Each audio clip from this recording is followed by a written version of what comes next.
image, your, all the different images start to change, your perception of life start to change. What happened is life also responds spontaneously to that change in you. That's why everything begins with you, your inner perception.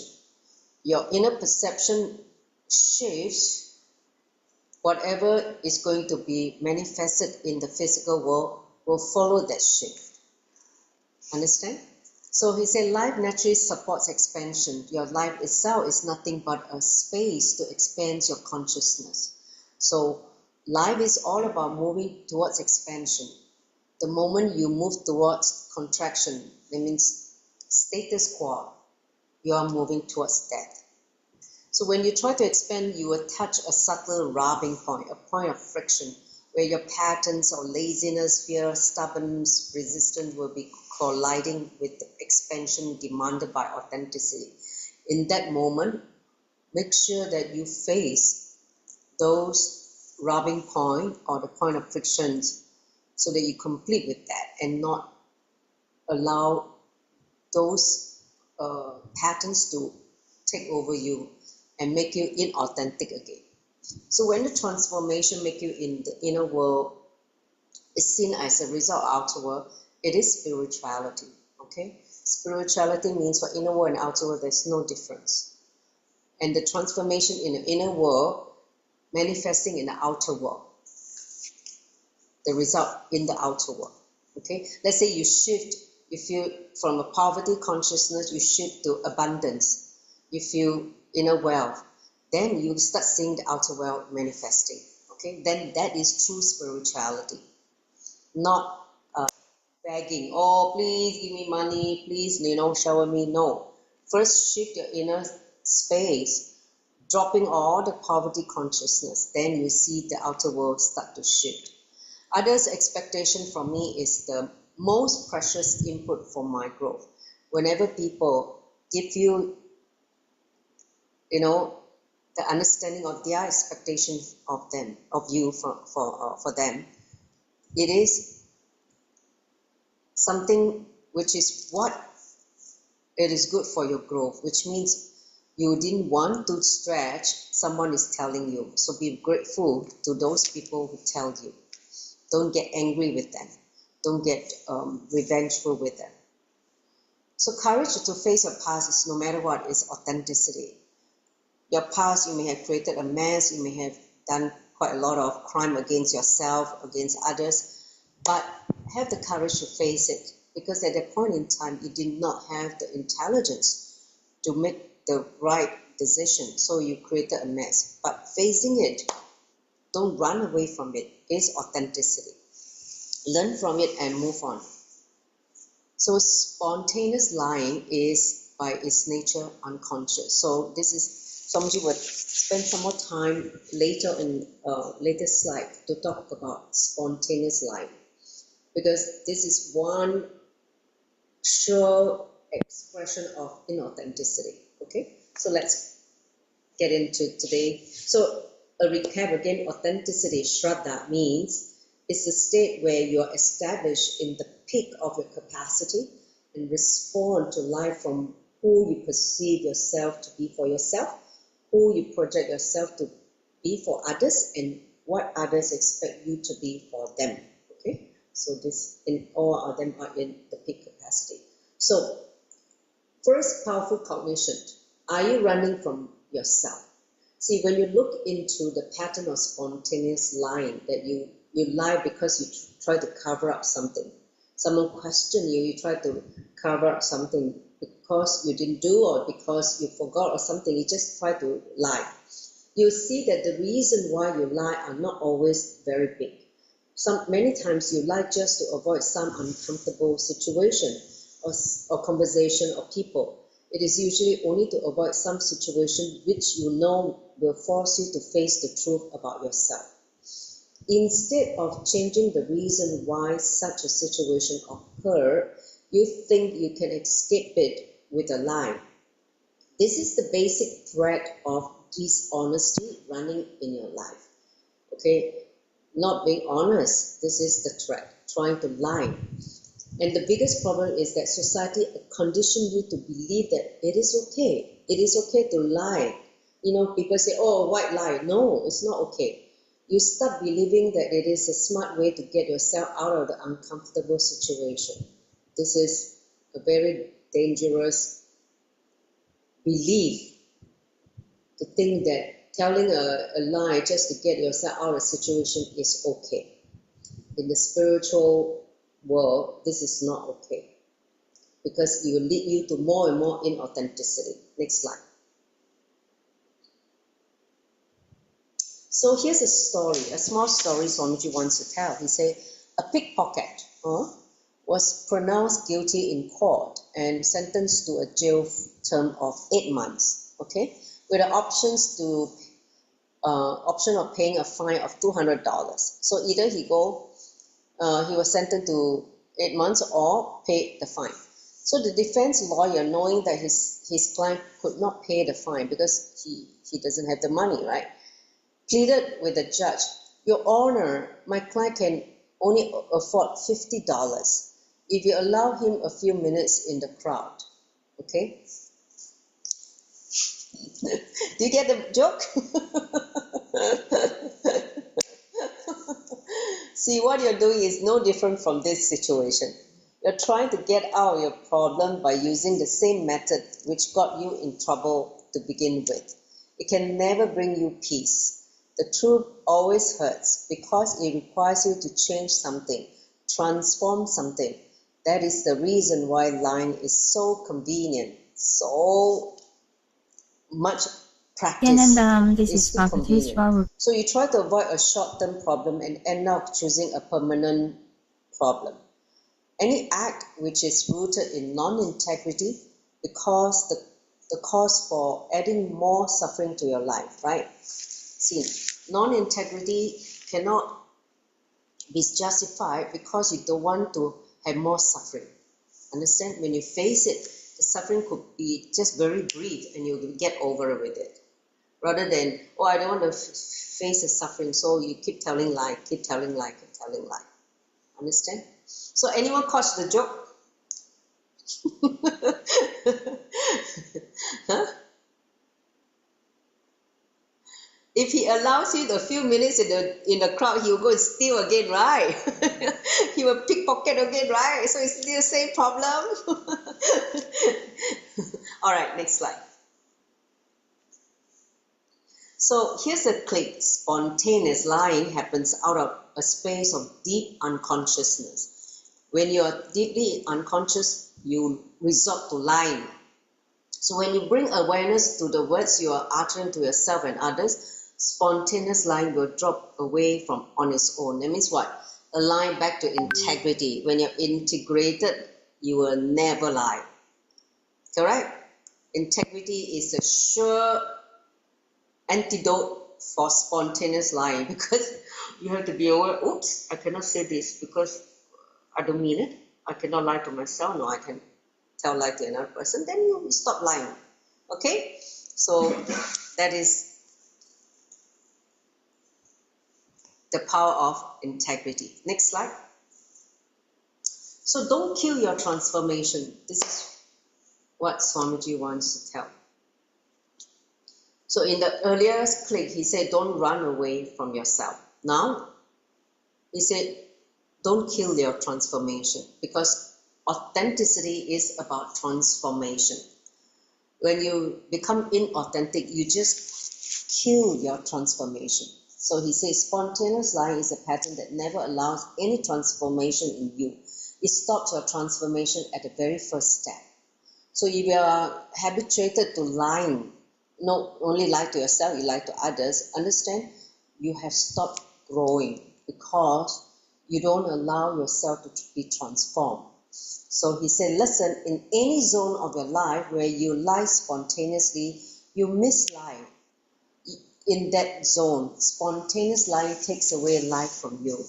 Only when you stop this lying habit, you come back to life. So he gives an example. If you carry this pattern into your relationship, let's say any relationship, whether it's relationship with your partner, relationship with your children, relationship with your parents, and you lie, okay, it just destroys your relationship. Understand? Especially when you get caught by the other party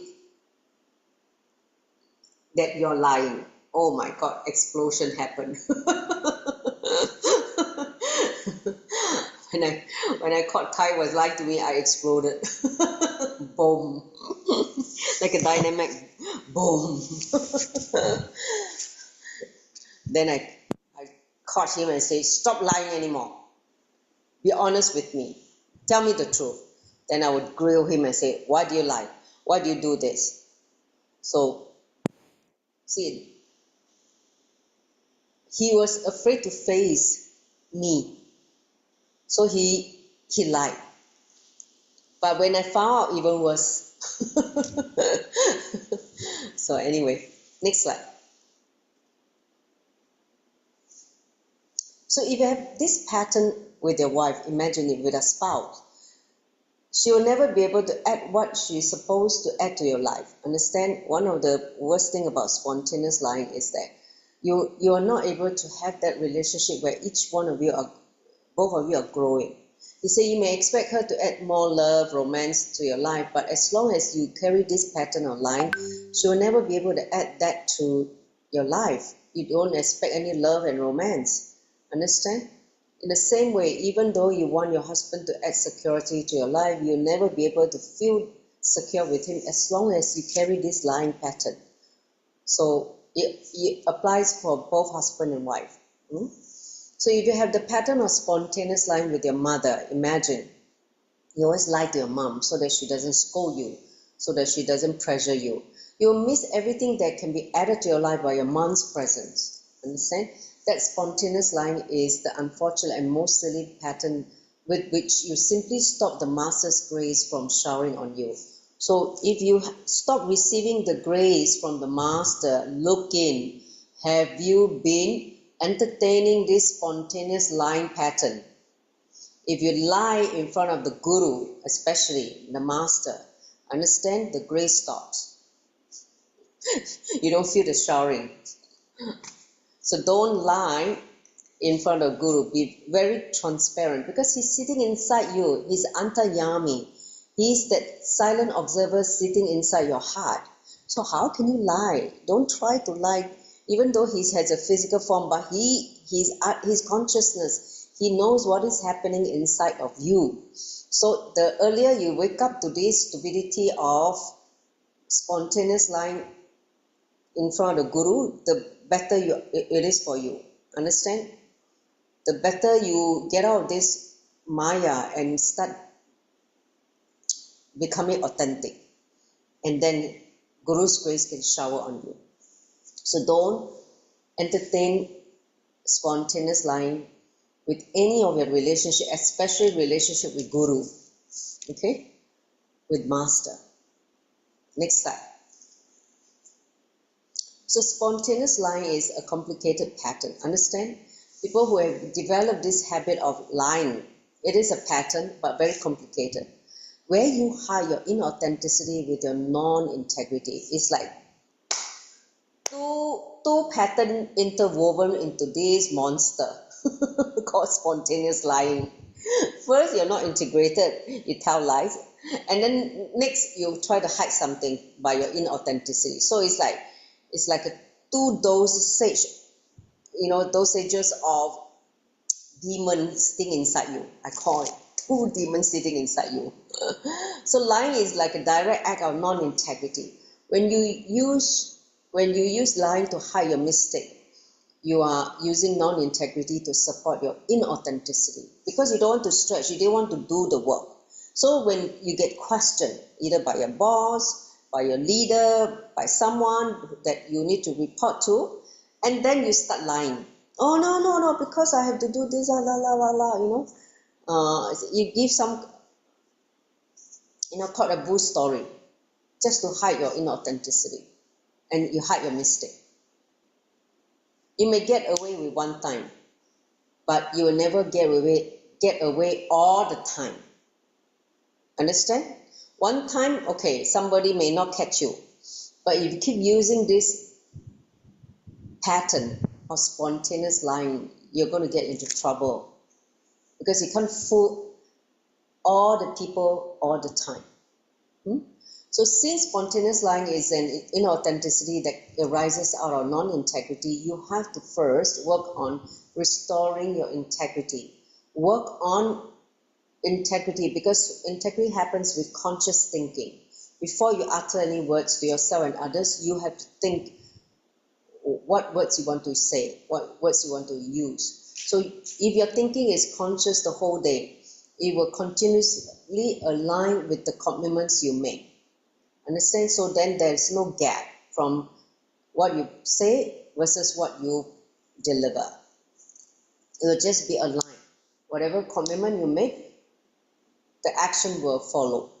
So when you are not integrated within yourself, that is when you need to defend yourself through spontaneous lying.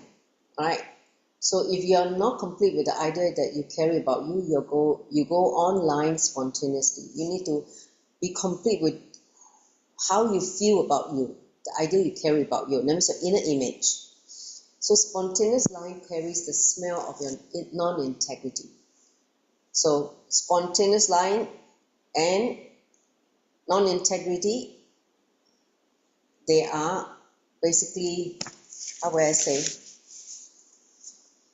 one is the seed, another one is the fruit. Okay? The fruit is spontaneous lying and the seed is non-integrity. So the moment you carry the seed of non-integrity, for sure you will be lying left, right, center. Okay? Because you try to cover up your mistake, cover up, you hide here, hide there, and you try to get away when people question you, when you are discovered that you didn't deliver or did not do the job. Next slide. So spontaneous lying is the biggest hurdle in your transformation. See, when you want to transform, to raise your frequency to living enlightenment for spiritual growth, you need to get rid of spontaneous lying. There's no negotiation. Make sure you kill that pattern. You just drop that pattern as quickly as possible. So every time you utter a lie, you're moving against the very flow of your life that can take you to the ultimate. Understand? The moment you lie, the reach to the ultimate is further away. You're going against the flow. That is the ultimate, but the moment you lie, you are moving that direction. You're moving away. So spontaneous lying is your armor that does not allow you, even the master's energy, to work on you. Understand? It's like the protecting shield that you try to wear to protect your inner authenticity, that even Guru's energy cannot work on you, because you wear this big armor to stop him from showering on you. So your spontaneous lying pattern stop the Guru. He says, stop me from giving any blessing to you. So all the blessing, as an avatar, as a Guru, as a master, he will continue shower and bless everyone, because he's like the ocean, right? He cannot stop from showering and blessing anyone who are ready to receive. But if you wear all this armor, all these things to cover yourself up, then even though he's showering, you can't receive it, because you have built like a protective shelf to stop the master's energy to work on you. Understand? So don't do that. So he said, break this pattern of spontaneous lying. Break it. It is like the tough skin of the seed, which does not allow the seed to become a tree. The seed inside needs to sprout. It needs to have the intensity to break this shell of the tough skin. So only when the seed is ready to break out of its skin and expand its identity, it cannot, it can become a tree. Only when you do the breakout happen, then it can become a tree. Otherwise, you remain as a seed. a seed is still a potentiality, not a reality. Only when it becomes a tree, then is a reality for you. Understand? So, getting it? So will you do it? don't kill your transformation by spontaneous lying. Break this pattern. So that's the second click that Swamiji wants all of us to imbibe. Okay? Next slide. So here's the activity. Get your book of heart, paper. He said, examine your life and identify in which zone of your life you most adopt the pattern of spontaneous lying.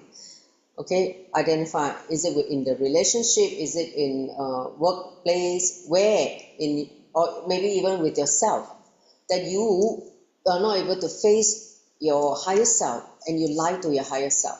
So next, put that aside and look deeply into your mamakara, how you perceive yourself, because the spontaneous lying is also very closely related to how you perceive yourself to be.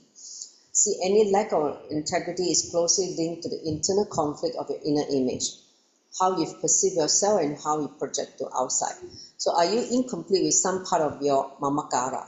What is that drives you to be unconscious behavior which you call mistakes? You urgently need to complete with this part, okay? So that you drop this pattern.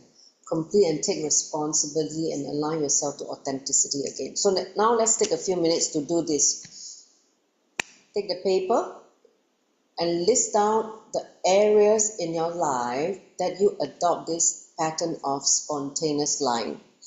Lying to your employee, lying to your employer, lying to your boss, lying to your leader, lying to your parent, whatever it is, just list it down. And then look inside. In each of the situations that you lie, what is your inner image? What is the conflict of your inner image? Once you identify, you need to complete with that. Otherwise, the same pattern will continue to live through you. We'll take a few minutes to do this activity.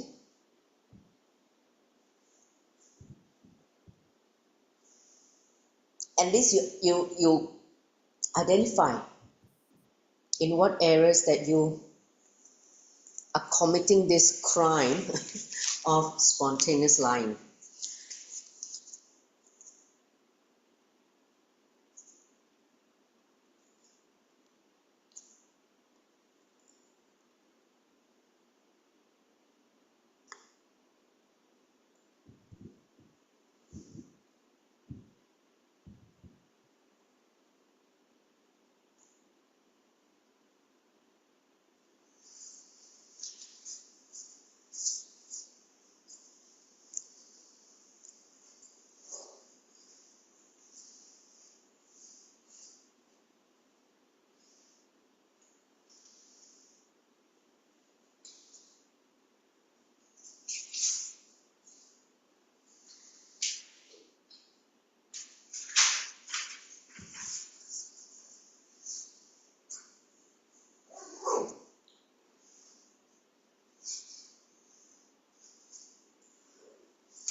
Got a pen?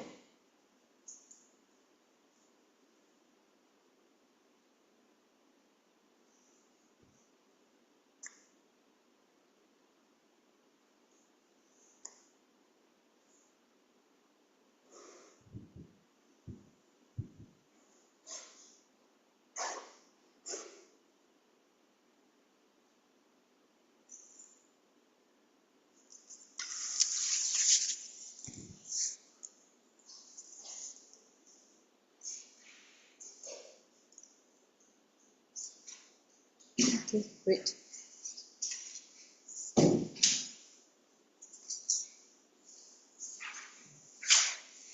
Please take time and effort to do this part, okay? Because it's part of the cleaning up of all the dust you accumulated inside your inner space. If you want to receive Guru's grace, blessing, clean up all this nonsense that you created unconsciously because you didn't know, due to your ignorance, due to nobody told you. So do this homework or activity so that you completely remove this pattern of spontaneous lying. This is one important step towards authenticity. Being authentic to who you are, as well as ability to raise yourself to the next higher capacity. Align yourself to higher capacity.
You know, if you look inside, you will see how your cunning mind play this game.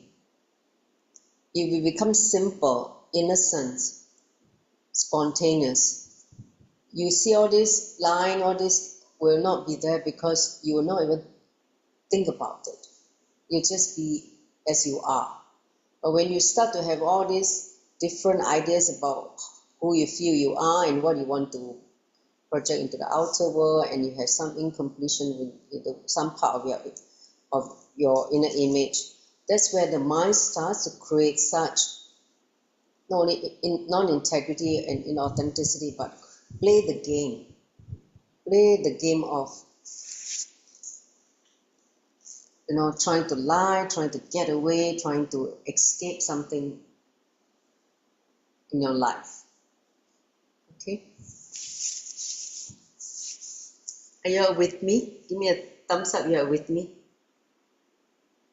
Okay, so let's go on to the next slide. You can continue with the writing, but just provide the listening. So he said, spontaneous lying is a casual crime. It's a crime. How is it so? So here's a story. Another small story. Listen. There were once two naughty brothers who were uncontrollable and troubled everyone in their village. So two brothers. The whole village decided that they were tired of these two brothers and won't be able to handle the hell created by them anymore. They go around creating mess, in the village. They're just too naughty. So the villagers went and complained to their parents. And the parents, not knowing what to do, went to the village priest, right? In a village, normally they cannot solve the problem. They go to the priest only, or the master. So the priest decided to take the responsibility and say, don't worry, I will reform them. That means he will make them change. So the priest first called the younger brother and started talking to him. He asked, my son, have you seen God? So the priest asked. The child started crying and ran away as fast as he could. Ran away, okay? Then he found his brother and told him that they should quickly hide themselves because the priest is now coming after them. So both of them ran away and hid themselves in a hut outside the village, okay? Because they don't want to get caught by the priest into questioning. Next slide. So listen, we are in the same space as these two children, these two brothers. First, we keep saying, not me, not me, not me, it's not my problem, I did not do it. Whenever we are questioned about something, then comes a point when that becomes your response to every life situation. Even when you don't need to lie, you will blurt out a lie without even thinking. You just become the unconscious reaction. You just tell a lie. So just with this one pattern, you lose the very trust that forms the basis of any relationship. This lying breaks all the relationship, including relationship with God or Guru. Okay? Next slide. So another question he asked, are you afraid of your possibility? As I understand, it is because you carry the fear of your possibility that you get into the space of impossible. I can't do this. This is too difficult. How am I going to do this? I think I can't do it. You know, all the impossibility that your mind would give you the reason or the inner chatters of impossibility. See, your patterns, your anxieties, everything is directed only in one line. Fear of your possibilities. Fear of your unknown. So I can share an example from my own life, which is what Swamiji said. He said that I first had the experience of enlightenment at the age of 12. Okay, when Swamiji had the first 360-degree experience at the foothill of Arunachala in the Paunami, when he was doing this inquiry method, who am I, then suddenly he's sitting on the rock called Paukundru, and suddenly, boom, something, he got absorbed into the, his Anaraganda and just expanded. And suddenly he could see everything in front of him, at the back of him, everything become part of him. The trees, the hills, the plant, everything become him. So that was his first enlightenment experience at the age of 12, right? And it stayed with him for 3 days, he said. He said, at that time I was in love with the joy that I experienced from that state, because you feel like, oh, wow, so amazing experience. Beyond this, there was no cognition of having reached the state of ultimate truth. So for something as huge as the experience of enlightenment, this cognition was incomplete. So he said, there's no cognition of being reached the ultimate truth, because he even at the age of 12, he had the enlightenment experience, but he was not able to hold that state because he did not have the cognition. Understand? He was not able to keep that state. So he said this cognition was incomplete. Next slide. So after this experience, it still took 10 years for Swamiji's bio-memory, his, how he cognized to believe that what I had experienced was the ultimate truth. It took him 10 years to realize, that was an enlightenment experience, and settled in that possibility, because the biggest roadblock was the vast possibility that would follow the first experience. So what is the possibility after that first enlightenment experience? When you're not ready, even you had the glimpse or you had the experience, you're not able to manifest this possibility, because you're not able to settle into that possibility of the ultimate. So it is not easy to believe in your own importance, the possibility you can actually be, because you cannot believe, your mind is not able to comprehend. So at a very superficial level, you may believe that you are confronted by your patterns and the limitations imposed by your patterns, but deep down, it is the resistance to your own expansion that limits you. You're resisting your expansion, your transformation. That is what putting you cage, suffocating you of your possibility, making you not able to see how you can actually explode in 360 degrees. See, Swamiji said that we're supposed to explode 360 degrees, not like moving to the material life and spiritual life. Because if you go this way or this way, x-axis or y-axis, you're just going to feel the struggle. If you move towards material life, you miss the spiritual life. If you move towards spiritual life, you miss the material life. So you say no.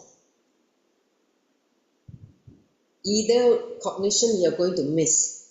You say no, center on yourself within you and explore in all the 360 degrees. So no more x-axis and x-axis and y-axis. You're in all axes, all the direction. You're exploding. You're expanding. Understand? Next.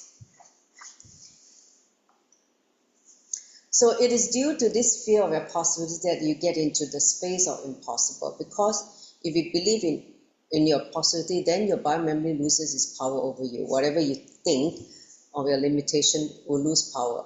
Your laziness loses its power over you when you think of your possibility. It's like, oh my God, you can do this, then you start doing it. And all this laziness, all this idea that you carry about you, the low idea you carry about it, all just evaporate. So because of this, you feel that you will lose power over yourself. You think, what if I cannot control myself? So listen, he said, you strongly believe that you can run your life successfully only if you continuously manipulate the people and situation in life, including yourself. Okay? This is where you create this belief that you can run your life very successfully by just manipulation. You feel life is too vast and unknown and dangerous to be contacted directly. Okay? Because of the fear you have, you try to do this cunning manipulation.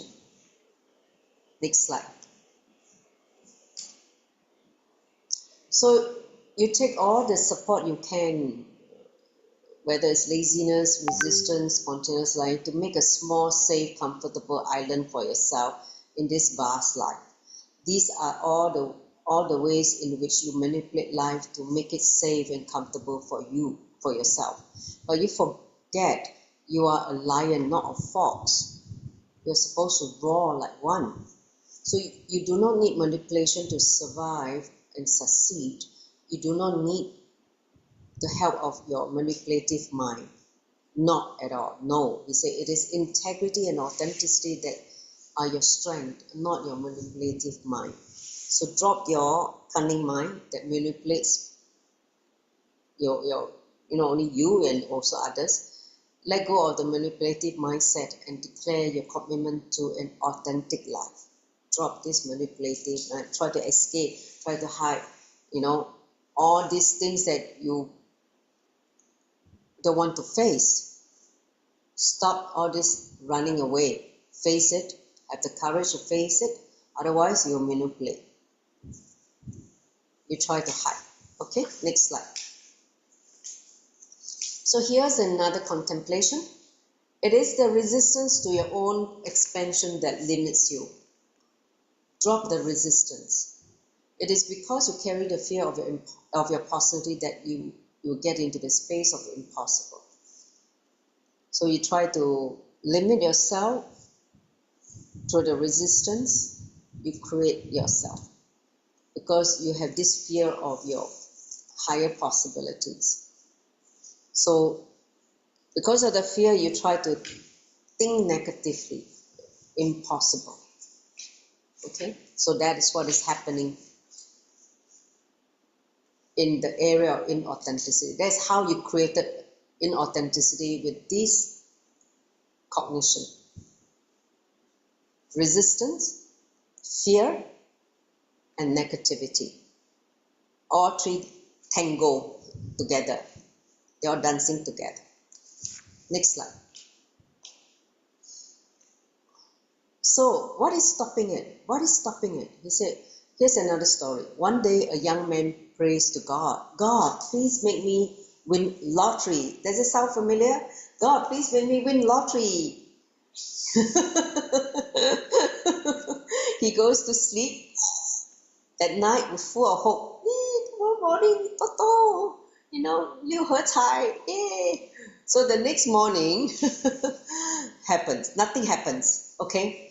Again, that night he prays again. Oh God, please bless me to win lottery again. Yesterday you forgot, now do it again. So next morning, wake up again, nothing happens.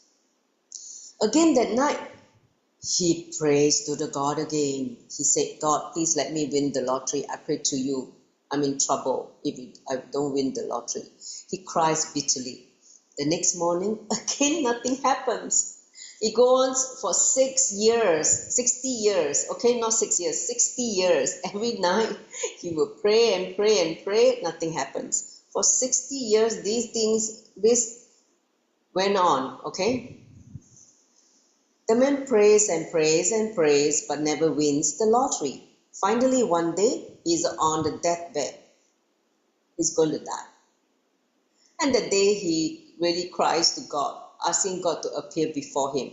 So God appears and asks, my dear son, what do you want? My dear son, what do you want? Okay, next slide. The man says, God, I always ask you to help me to win the lottery, but you never did it. Why?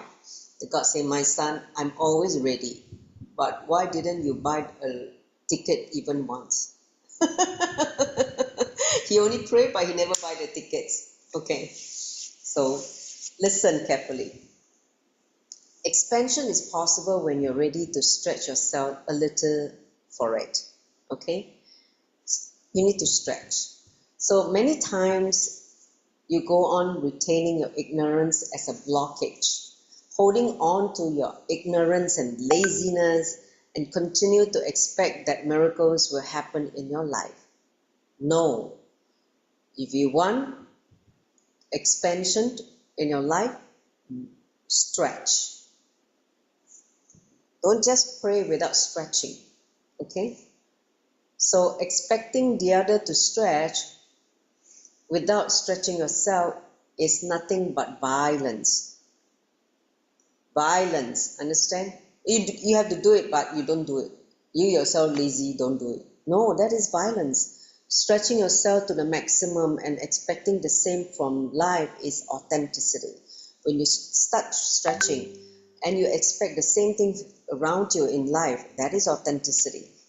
You move everybody to also stretch. Understand? Not only you stretch first, but you lead by example. And then you move the rest also. Raising everyone to a higher capacity of authenticity. That is the way. Okay? Got it? Thumbs up? Next.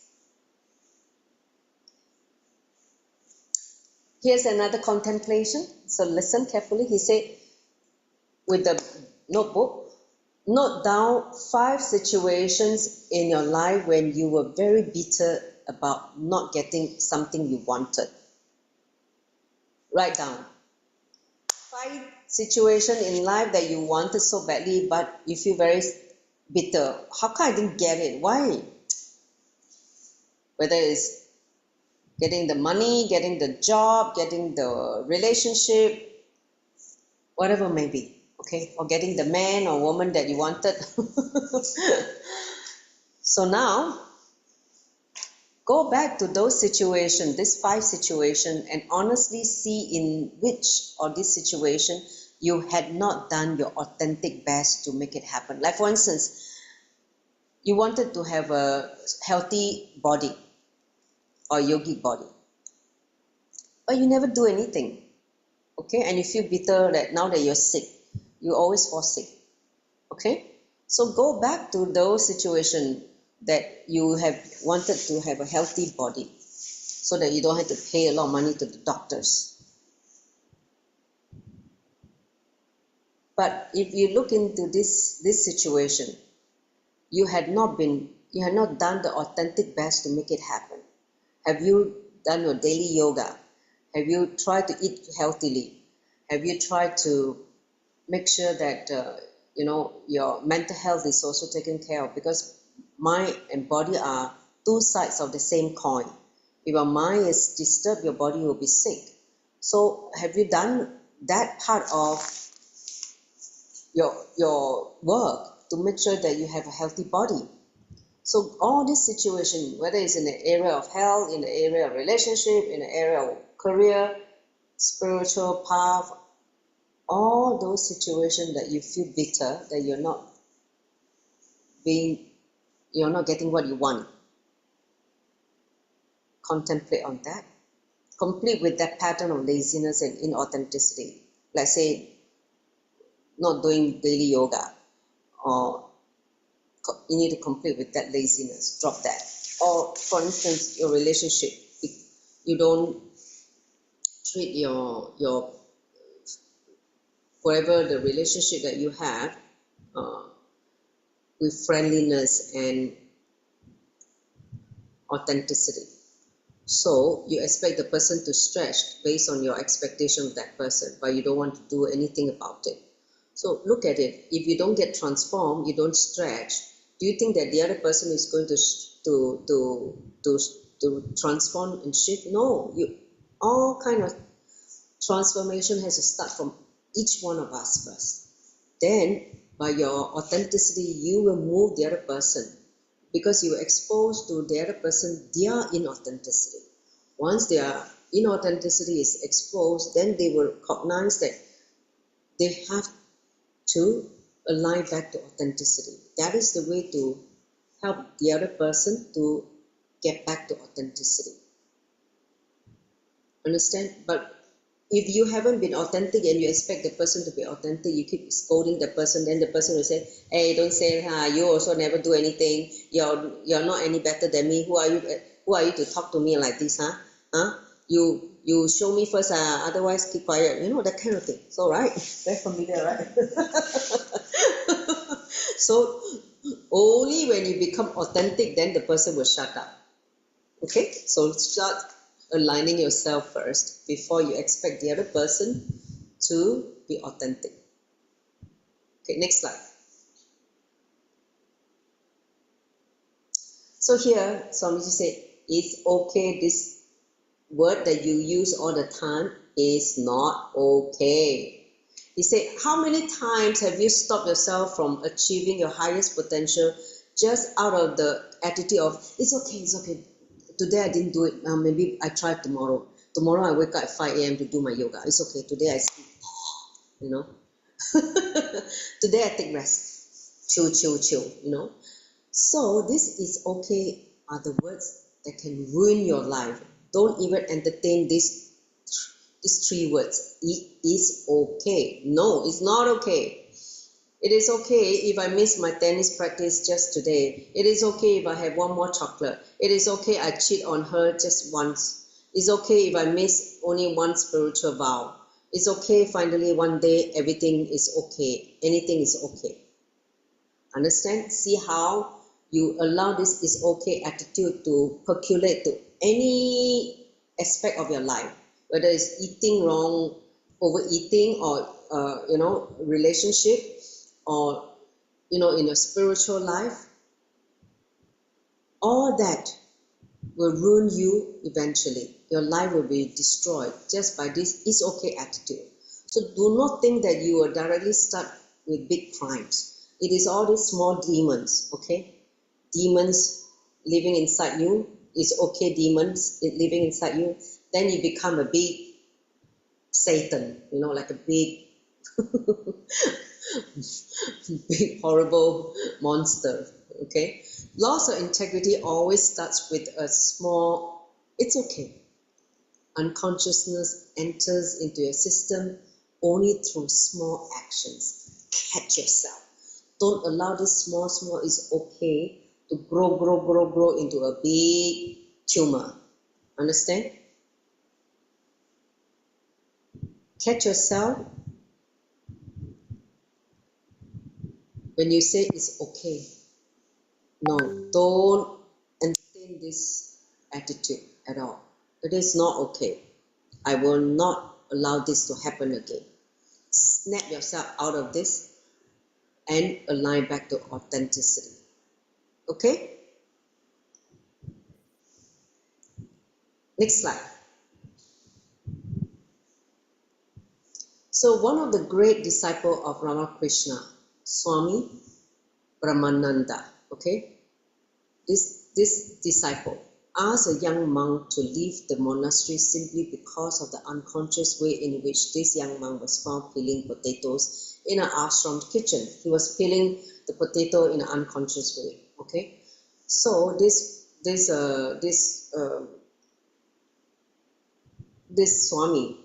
Swami Brahmananda, tell a young monk, a disciple, get out of the ashram, leave the ashram.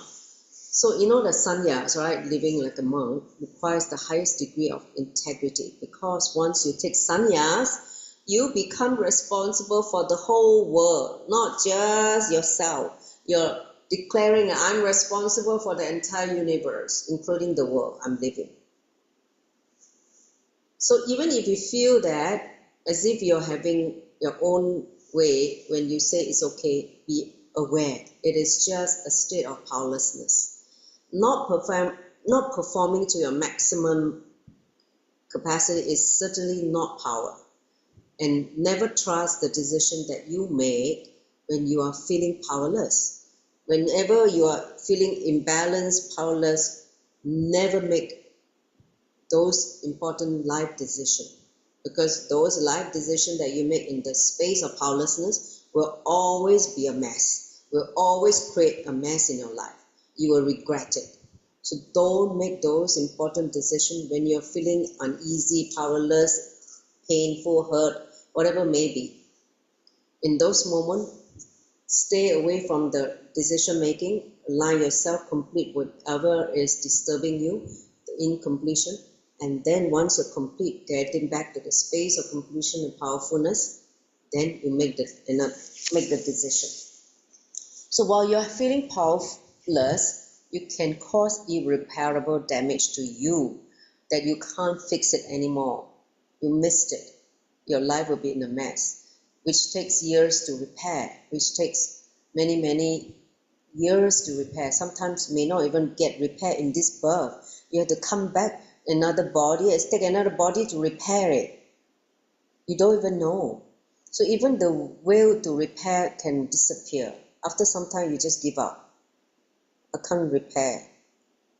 And then you will only spiral down more and more into the unconscious, more karma and more trouble.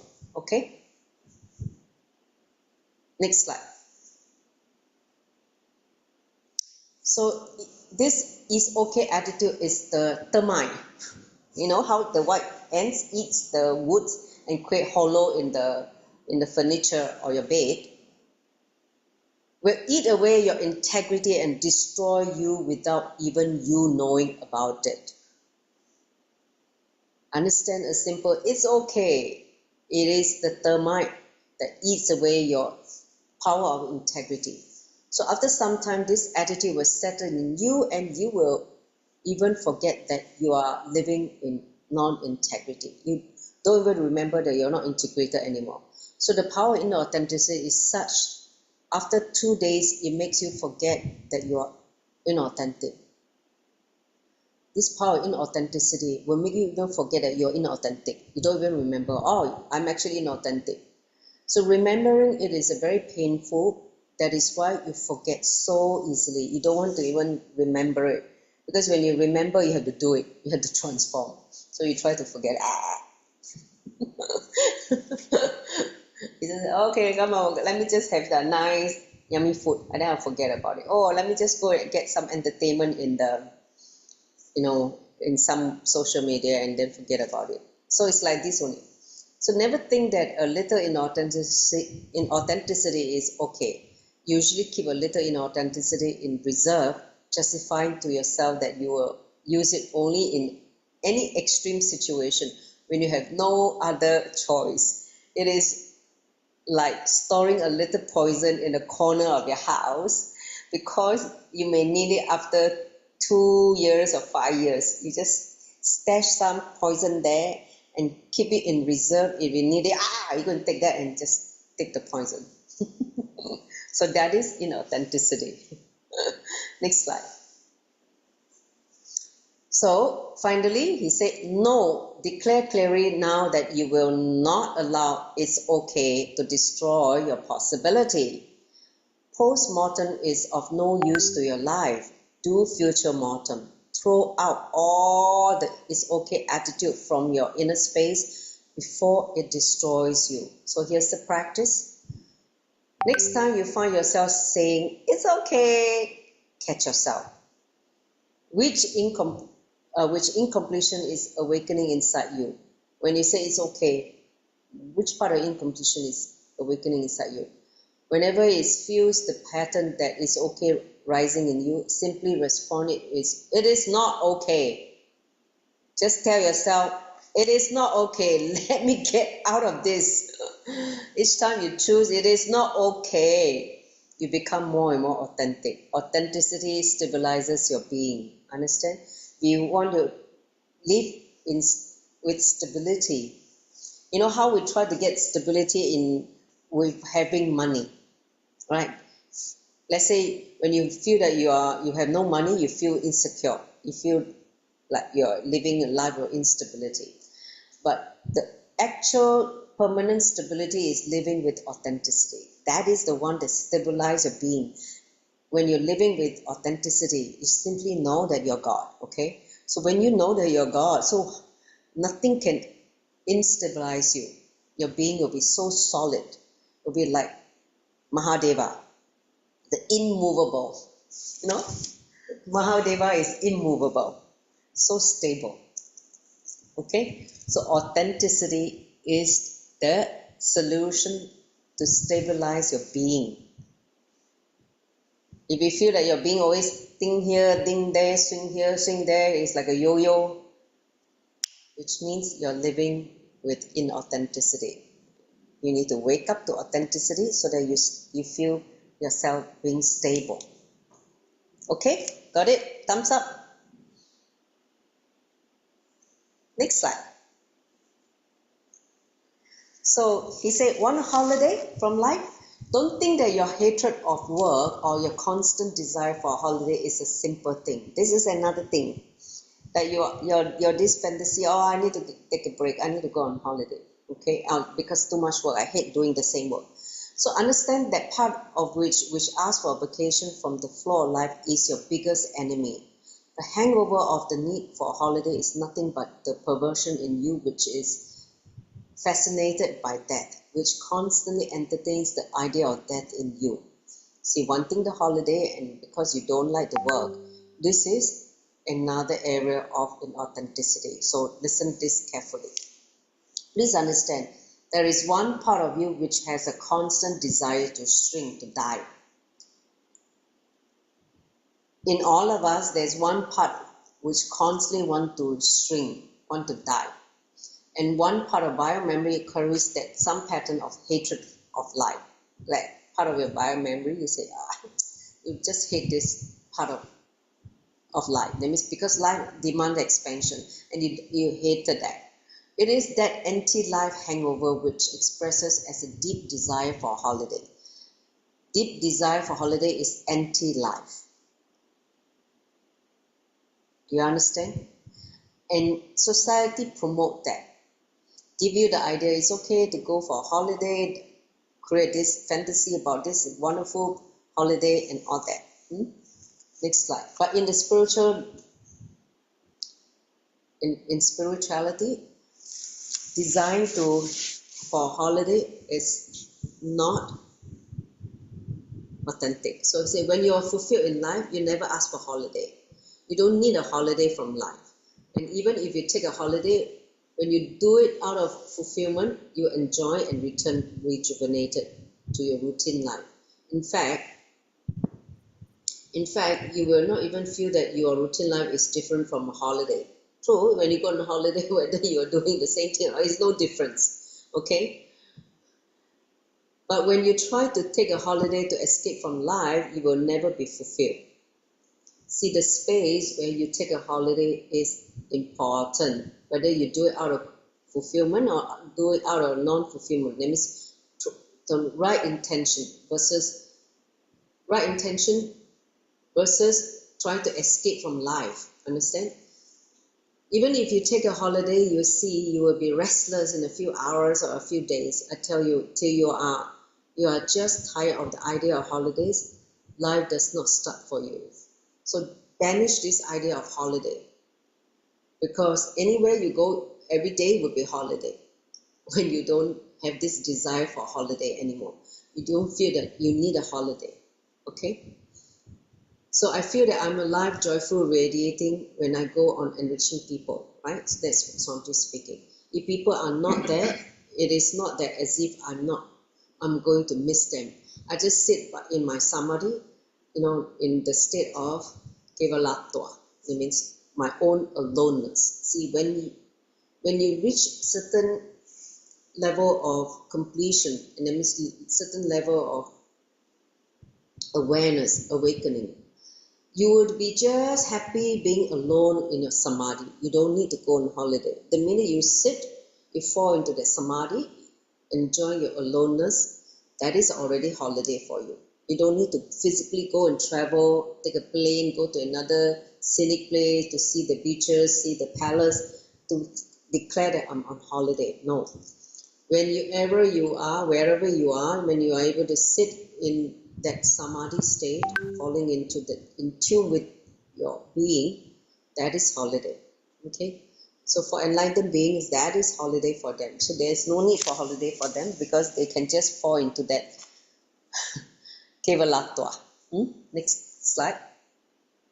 So, but even in that kevalatva, I'm enriching somebody who is asking me for help, right? Asking for my help.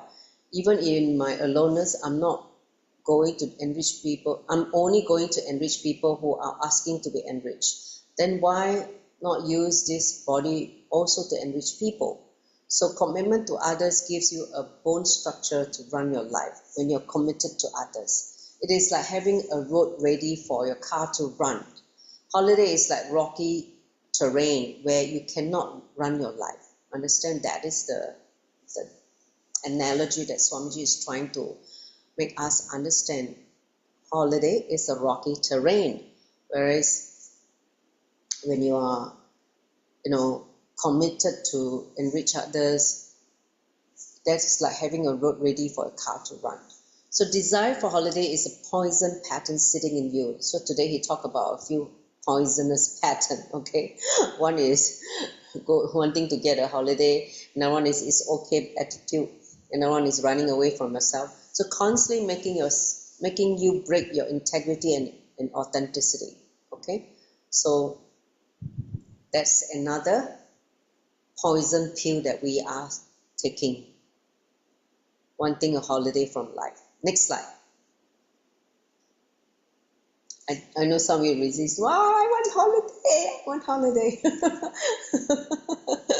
So activity, write down all the times when you are working on a project dear to your heart. Okay, write down all the times when you're working a project dear to your heart. Let's say something that you are passionate about. Ask yourself, did boredom or tiredness bother you at those times? Let's say you are so supercharged to do this project and you just do, don't even remember your boredom and tiredness. Ask yourself, those projects that you are so inspired, so dear to your heart, do you see any boredom or tiredness in those times? No, right? You don't even remember boredoms and tiredness. You just keep doing. Oh, yeah. Somehow you'll find energy to do it. You will never feel bored. You will be filled with creativity. Because something close your heart means what? It is something you meant to do. Something that is part of your, it could be part of your life purpose. So that's why there's no boredom or tiredness. You're already filled with that. You came down with the energy to fulfill those things that you're meant to do. Okay? Next slide.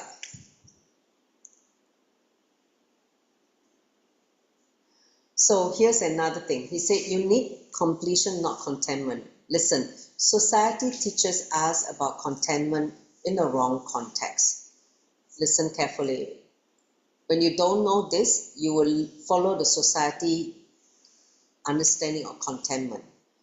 In the spiritual level, contentment thought by society is only a hindrance to the huge possibility of expansion that a human being already is. Human being needs completion, not contentment. In the context of completion, contentment may happen, but not the other way around. So you are so comfortable with your negativity that it feels more natural to you than the state of completion. It feels more natural to remain where you are than to explore your actual possibility. This is how the difference between society understanding of contentment and versus the spiritual understanding of contentment. Understand, while on the surface you believe that you are confronted by your patterns and the limitation imposed by your patterns, deep down inside you, you actually resist expansion. Look again, you have a lot of resistance to expand. Your so-called ignorance is also only due to the fear of expansion.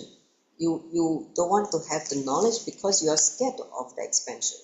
So many times you pretend to be ignorant due to the fear of failure. You are scared to fail. So you try to ignore, you try to become ignorant. Next slide. So life is a huge possibility for expansion. Unfortunately, you are afraid of this possibility. See the oxymoron. Life is a huge possibility, but you're afraid of it. So being content because you do not know the possibility of expansion or are afraid of the possibility of expansion is not real contentment. Like some people say, oh, I'm just contented easily, oh, I don't want to do this, because by being contented, I'm like, try to give spirituality, glamorize spirituality by saying, oh, I'm contented. No, contentment happens when you have touched your highest possibility of self-realization. That is real contentment. This contentment that comes from completion, not incompletion, trying to escape from your fear of expansion. This is the real contentment. Understand? Yes. Understand? Real contentment is not trying to pretend you don't want to stretch. So you say, I don't need that. I'm just easily contented. Because you don't want to face your possibility. You just tell the people, oh, I'm easily contented. I don't need to do this. How cunning. Right? How cunning. So here's the clip. Contentment is only a hindrance to the huge possibility of expansion. So you reach only real contentment when you experience your highest possibilities of self-realization. That means what? Enlightenment. Enlightenment gives you the real contentment. Before enlightenment, all your so-called contentment are pseudo, fake. Trying to hide from something you don't want to stretch. So you say, no, I'm contented easily. I don't want to be my own boss because I'm contented by working for others. So that I can, I just have money to live my life, pay my bill. I don't want to be my own boss. I don't want to be a leader because I'm contented to work for others, to be a follower. Sounds familiar?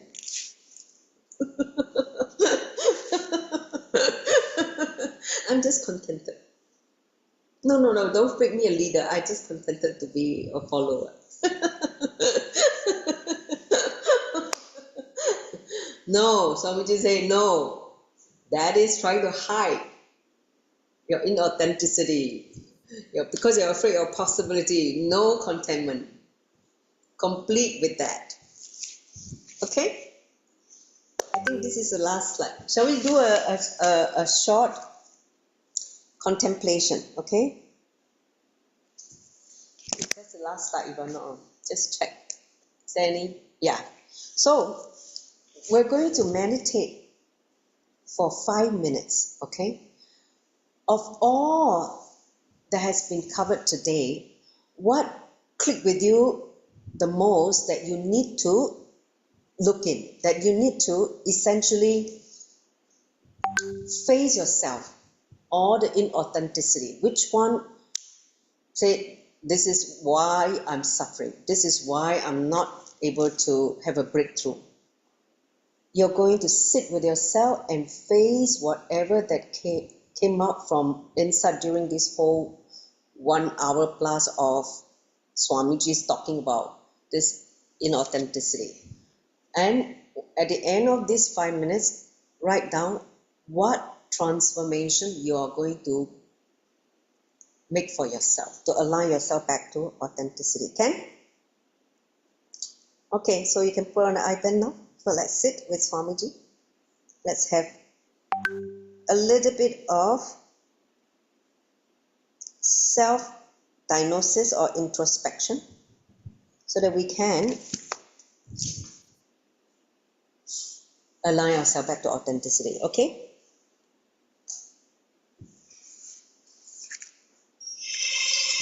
Sit now. I welcome you all with my love.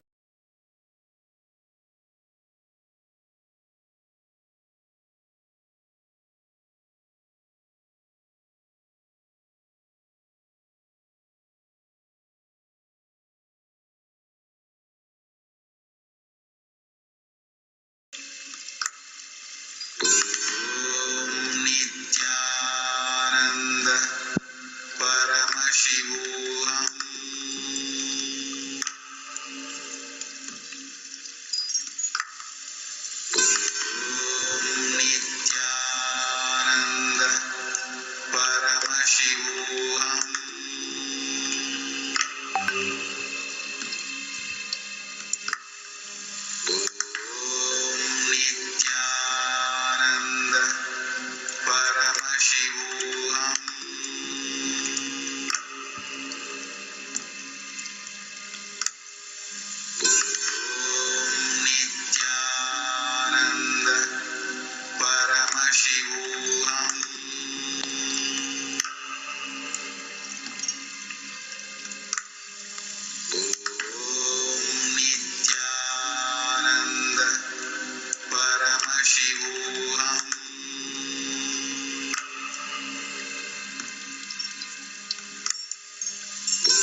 relax.